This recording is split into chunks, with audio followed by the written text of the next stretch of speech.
নমস্কার, বৈশাখীর হেসেলে সবাইকে স্বাগত। আজকে কি রান্না করলাম আর কিভাবে পরিবেশন করলাম তাই নিয়েই তোমাদের সামনে এসেছি। ভাতের সাথে কাঁকরোল ভাজা করেছি, গোল গোল করে কেটে কাঁকরোলটা ভেজেছি, আর উচ্ছে ভেজেছি পেঁয়াজ দিয়ে। একটু কড়াই হয়ে গেছে ভাজাটা, যাই হোক। আজকে শাকও রান্না করেছি, সাজি শাক। আজ মসুর ডাল করলাম আম দিয়ে। কাঁচা আমের টক ডাল আর কদিন খেতে পারবো জানি না। যতদিন বাজারে থাকে মোটামুটি খাওয়ার চেষ্টা করছি, কারণ টক ডালটা বেশ ভালোই লাগে, বিশেষ করে আমের ডাল।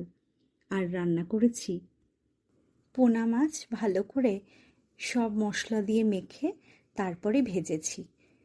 এটা খেতে খুব ভালো লাগে, বিশেষ করে